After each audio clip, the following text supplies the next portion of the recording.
प्रिय विद्यार्थियों, शिक्षक साथियों, सादर नमस्कार। आप सभी का स्वागत है मेरे YouTube चैनल अपना इकोनॉमिक्स में।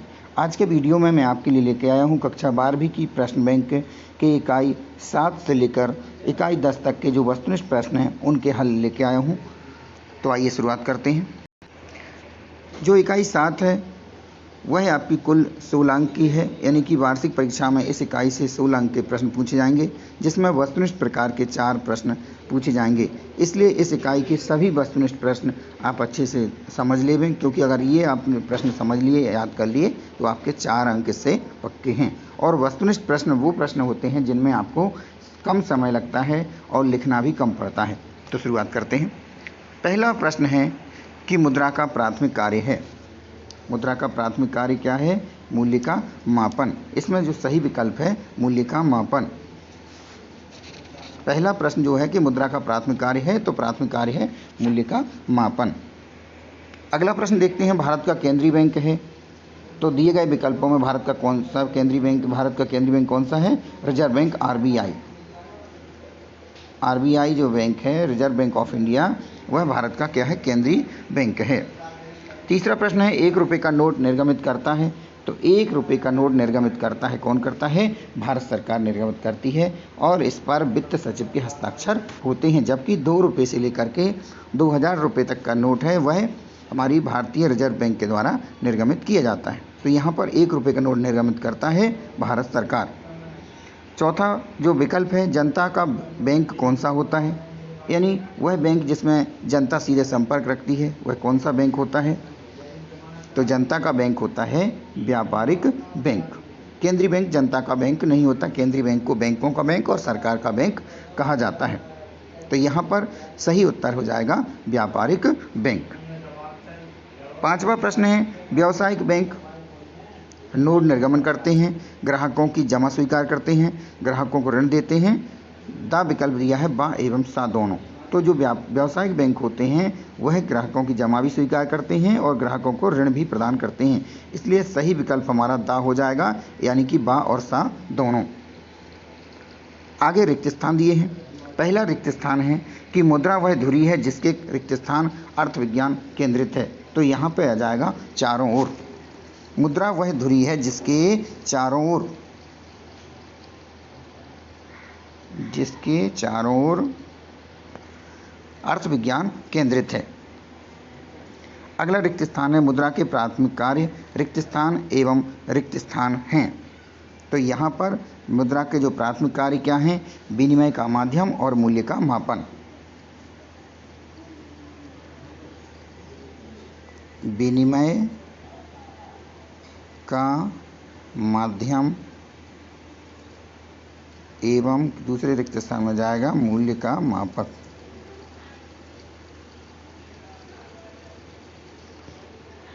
मुद्रा के प्राथमिक कार्य विनिमय का माध्यम एवं मूल्य का मापक दोनों हैं। अगला रिक्त स्थान है ट्रस्टी की भूमिका निभाना बैंक का रिक्त स्थान कार्य है।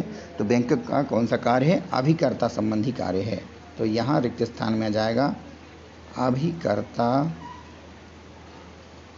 संबंधी।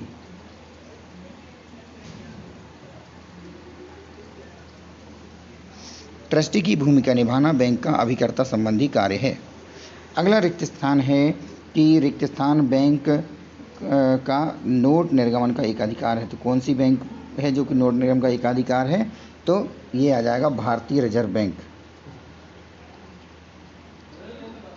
भारतीय रिजर्व बैंक शब्द तो हालांकि उसमें लिखा है, इसलिए हम लिख देंगे भारतीय रिजर्व। भारतीय रिजर्व बैंक का नोट निर्गमन पर एकाधिकार है। यहाँ पे हम भारतीय रिजर्व या रिजर्व बैंक ऑफ इंडिया लिख सकते हैं। पांचवा जो रिक्त स्थान है कि रिजर्व बैंक ऑफ इंडिया देश का खालिस्तान बैंक कहलाता है, तो यह देश का केंद्रीय बैंक कहलाता है। यहाँ रिक्त स्थान में लिखाएगा केंद्रीय। रिजर्व बैंक ऑफ इंडिया देश का केंद्रीय बैंक कहलाता है। प्रश्न 3 में क्या लिखा है? सत्य बताना है हमें। तो सबसे पहला है कि केंद्रीय बैंक बैंकों का बैंक होता है, तो यह कथन कैसा है? बिल्कुल सत्य है। तो हमें यहाँ पे लिखना है सत्य है, सत्य। केंद्रीय बैंक बैंकों का बैंक होता है। केंद्रीय बैंक सरकार को ऋण प्रदान करता है, यह कथन भी सत्य है, इसलिए इसके सामने भी आप लिख देना सत्य लिख देना। अगला है व्यापारिक बैंक साख सृजित करते हैं, तो यह कथन भी सत्य है, व्यापारिक बैंक साख सृजित करते हैं। मुद्रा एक अच्छा सेवक किंतु बुरा स्वामी है, तो यह कथन भी सत्य है। इसके बाद में पांचवा जो कथन है कि व्यापारिक बैंक के पास प्राथमिक जमाएं नहीं होती हैं, तो यह कथन असत्य है, क्योंकि जो व्यापारिक बैंक होती हैं उनके पास प्राथमिक जमाएं होती हैं, इसलिए इस कथन को हमें क्या करना है, असत्य करना है। इस प्रकार से आपका पहला, दूसरा, तीसरा और चौथा जो प्रश्न है वो सत्य है और पांचवा असत्य है। चौथा प्रश्न है सही जोड़ी बनाइए। देखते हैं सही जोड़ी क्या क्या बन रही है। जमा स्वीकार करना किसका कार्य है, व्यापारिक बैंक का, तो यहाँ पर व्यापारिक बैंक दो जगह लिखा है, हम किसी एक से भी मिला देते हैं। जनता का बैंक कौन सा होता है, जनता का बैंक भी व्यापारिक बैंक होता है। इसके बाद सरकार का बैंक आरबीआई यानी रिजर्व बैंक ऑफ इंडिया सरकार का बैंक होता है। मुद्रा का प्राथमिक कार्य हम जानते हैं, मूल्य का मापन मुद्रा का प्रारंभिक कार्य है, प्राथमिक कार्य है, और प्राचीन भारत में सिक्कों को दाम भी कहा जाता था। इस प्रकार से ये हमारे इकाई 7 के वस्तुनिष्ठ प्रश्न यहाँ पर मैं आपको हल करा चुका हूँ। इकाई 8 आय तथा रोजगार का निर्धारण वर्तमान वर्ष में कम किया गया पाठ्यक्रम है, यानी इस पाठ्यक्रम में से कोई भी प्रश्न नहीं पूछा जाएगा। इसके बाद आती है इकाई 9 सरकारी बजट एवं अर्थव्यवस्था, इसके लिए 10 अंक आवंटित हैं। वार्षिक परीक्षा में इसमें से 4 प्रश्न वस्तुनिष्ठ प्रकार के आएंगे और 2 अंक वाला एक प्रश्न, जबकि 4 अंक वाला एक प्रश्न पूछा जाएगा। तो इस इकाई के हम देखते हैं वस्तुनिष्ठ प्रश्न। सबसे पहला प्रश्न है राजस्व बजट में शामिल है। तो राजस्व बजट में सरकार की राजस्व प्राप्तियां भी शामिल हैं और सरकार का राजस्व व्यय भी शामिल होता है, इसलिए यहाँ पर जो सही विकल्प हमारा हो जाएगा दा, यानी आ और बा दोनों। सरकार की राजस्व प्राप्तियां और सरकार का राजस्व व्यय मिलकर के राजस्व व्यय बजट में शामिल होते हैं दोनों। सरकार द्वारा उधार लेना है, सरकार द्वारा उधार लेना क्या है, पूंजीगत प्राप्ति है। इस प्रश्न का सही जो विकल्प हो जाएगा वो हो जाएगा पूंजीगत प्राप्ति। तीसरा जो विकल्पी वाला प्रश्न है कि वे राजस्व प्राप्तियां जो कर के अतिरिक्त अन्य स्रोतों से प्राप्त होती हैं कहलाती हैं, तो ये कहलाती हैं, कौन सी कहलाती हैं, गैर कर प्राप्तियां। जो राजस्व प्राप्तियां कर के अतिरिक्त अन्य स्रोतों से प्राप्त होती हैं वे कहलाती हैं गैर कर प्राप्तियां। अगला है उस कर को क्या कहा जाता है जिसका भार कर चुकाने वाले व्यक्ति पर ही पड़ता है, तो उस कर को कहा जाता है प्रत्यक्ष कर, यानी वह कर जिसका भार जिस व्यक्ति से को द्वारा चुकाया जाता है उस पर ही उसका भार पड़ता है और उसी को पे उसको लगाया जाता है, प्रत्यक्ष कर। और प्रत्यक्ष कर का एक सही अच्छा उदाहरण है आयकर, तो यहाँ पर प्रत्यक्ष कर इसका विकल्प हो जाएगा। अगला है बजट को आधिक्य का बजट कब कहा जाता है। बजट को आधिक्य का बजट का, आधिक्य को हम लाभ भी कहते हैं, यानी लाभ का बजट कब कहा जाएगा, आधिक्य का बजट कब कहा जाता है, जब अनुमानित प्राप्तियां ज़्यादा हों अनुमानित व्यय से। तो हमारा विकल्प तीसरा इसमें सही हो जाएगा। इसके बाद रिक्त स्थानों की पूर्ति कीजिए। संपदा कर एक रिक्त स्थान कर है, तो संपदा कर जो होता है वह प्रत्यक्ष कर है, तो यहाँ पर आ जाएगा प्रत्यक्ष। संपदा कर एक प्रत्यक्ष कर है। अगला रिक्त स्थान है ऋण पर ब्याज मिलना एक रिक्त स्थान प्राप्ति है, तो ऋण पर ब्याज मिलना एक पूंजीगत प्राप्ति है। ऋण पर ब्याज मिलना एक पूंजीगत प्राप्ति है। पूंजीगत व्यय रिक्त स्थान अवधि के लिए किए जाते हैं, तो पूंजीगत व्यय जो होते हैं वह दीर्घकालीन यानी लंबे समय के लिए, दीर्घकालीन। तीसरे रिक्त स्थान में आ जाएगा दीर्घकालीन। पूंजीगत व्यय दीर्घकालीन अवधि के लिए किए जाते हैं।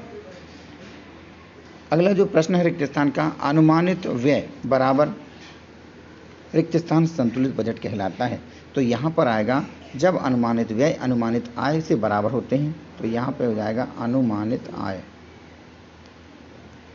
अनुमानित आय। अनुमानित व्यय बराबर अनुमानित आय जब होगा तब संतुलित बजट कहलाता है। पांचवा जो रिक्त स्थान है, घाटे का बजट बराबर अनुमानित आय ऋण रिक्त स्थान। तो जब हम घाटे के बजट को पता करना है तो हमें अनुमानित आय में से किसको घटाना होगा, अनुमानित व्यय में को, यानी अनुमानित आय व्यय का जो अनुमानित आय में से अनुमानित व्यय को घटाएंगे, यानी इन दोनों में से जब एक दूसरे को घटा देंगे तो घाटे का बजट हमें पता चल जाएगा। इस प्रकार से इस प्रश्न का जो सही विकल्प हो जाएगा, सही रिक्त स्थान हो जाएगा अनुमानित व्यय। अगला प्रश्न है सही जोड़ी बनाइए। सही जोड़ी बनाइए में दिया है वृद्धावस्था पेंशन भुगतान। विद्यार्थियों, इसकी जोड़ी हम मिलाने में थोड़ी सी दिक्कत आ रही है, क्योंकि इसकी जोड़ी मिलाने को हम गैर विकासी व्यय से मिला सकते हैं, पर यहाँ पर एक और विकल्प है जिससे मिल रही है गैर विकासी जोड़ी विकासी व्यय की, इसलिए हम थोड़ा देखते हैं। पूंजीगत व्यय, पूंजीगत व्यय की जो जोड़ी मिलेगी वह योजना व्यय से मिलेगी। पूंजीगत व्यय जो है उसकी जोड़ी मिलेगी योजना व्यय से।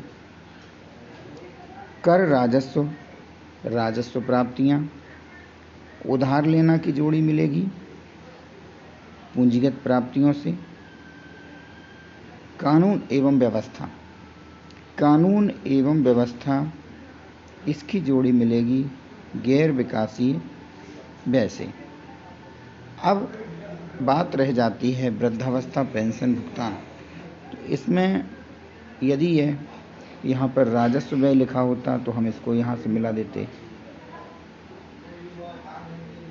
राजस्व व्यय से मिला देते, या इसकी जोड़ी मिल सकती है गैर विकासी व्यय से, परंतु गैर विकासी जो व्यय है उसकी जोड़ी मिली है कानून एवं व्यवस्था। ये गैर विकासी व्यय, इस कारण से अभी मैं आपको इस प्रश्न का उत्तर नहीं बता रहा हूँ।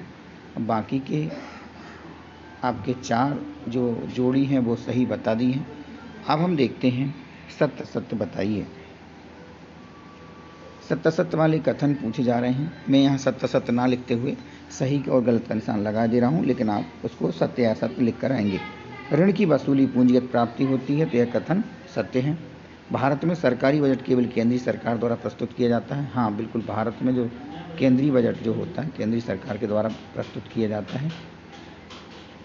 अब इसके बाद में यहाँ पर यदि आपको ये लिखा है कि अलग अलग प्रांतों में भी सरकार प्रस्तुत करती, तो वह कथन भी आपका सही हो जाएगा। लेकिन यहाँ पर भारत में जो सरकारी बजट है वह केंद्रीय सरकार के द्वारा ही प्रस्तुत किया जाता है।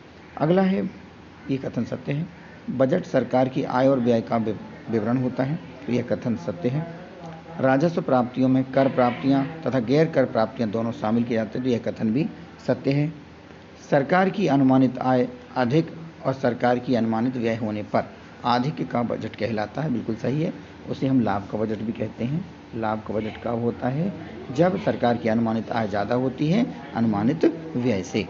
तो इस प्रकार से यह कथन भी कैसा है, सत्य है। इस प्रकार से इकाई 9 के जो आपको मैंने जो वस्तुनिष्ठ प्रश्न है वो आपको समझा दिए हैं। अब हम देखते हैं इकाई 10 के वस्तुनिष्ठ प्रश्न। इकाई 10 में जो वस्तुनिष्ठ प्रश्न है उनमें सबसे पहला है, विदेशी विनिमय दर किसी मुद्रा की कीमत को व्यक्त करती है, तो काय में व्यक्त करती है, अन्य मुद्रा के रूप में। तो यहाँ पर पहला जो वस्तुनिष्ठ प्रश्न है इसका सही उत्तर हो जाएगा अन्य मुद्रा के रूप में। विदेशी विनिमय दर किसी मुद्रा की कीमत को व्यक्त करती है अन्य मुद्रा के रूप में। अगला प्रश्न है, सरकार द्वारा निर्धारित विनिमय दर को क्या कहा जाता है, तो जब सरकार के द्वारा निर्धारित विनिमय दर होती है उसे कहा जाता है स्थिर विनिमय दर। सरकार के द्वारा जो निर्धारित विनिमय दर होती है उसे कहा जाता है स्थिर विनिमय दर। अगला प्रश्न है, भुगतान संतुलन में शामिल होते हैं, तो भुगतान संतुलन में क्या शामिल होते हैं, दृश्य एवं अदृश्य दोनों ही मदें शामिल होती हैं। अगला प्रश्न है, चालू खाते की मद है, तो चालू खाते की क्या मद है, ब्याज एवं लाभांश। नई व्यापार नीति की घोषणा कब की गई, तो नई व्यापार नीति की घोषणा 1991 में की गई। रिक्त स्थानों की पूर्ति कीजिए। रिक्त स्थान संतुलन में दृश्य एवं अदृश्य दोनों मदें शामिल रहती हैं। तो यहाँ पर हमने अभी ऊपर देखा था, जो भुगतान संतुलन है, भुगतान संतुलन में दृश्य एवं अदृश्य दोनों ही मदें शामिल रहती हैं। पहले जो रिक्त स्थान उसमें जाएगा भुगतान। अगला है व्यापार का उद्देश्य रिक्त स्थान कमाना होता है, चाहे वह राष्ट्रीय हो या अंतर्राष्ट्रीय। तो व्यापार का उद्देश्य क्या होता है? लाभ कमाना। तो यहाँ रिक्त स्थान में जाएगा लाभ। अगला रिक्त स्थान कि जब घरेलू मुद्रा का मूल्य विदेशी मुद्रा में घटा दिया जाता है तो यह कहलाएगा, यानी एक देश की मुद्रा का मूल्य दूसरे देश की मुद्रा के मूल्य से कम कर दिया जाता है तो वह कहलाता है मुद्रा का अवमूल्यन। तो वह कहलाता है मुद्रा अवमूल्यन।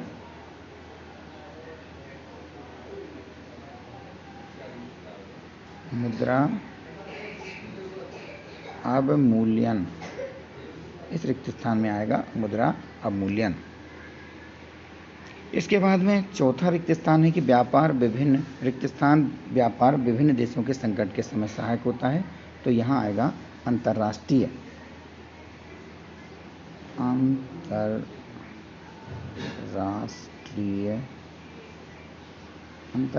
या विदेशी व्यापार। अंतर्राष्ट्रीय व्यापार विभिन्न देशों के संकट के समय सहायक होता है। पांचवा रिक्त स्थान है, रिक्त स्थान विनिमय दर प्रणाली में किसी भी मौद्रिक सत्ता या सरकार द्वारा हस्तक्षेप नहीं होता है। तो यहाँ पे आएगा लोचपूर्ण।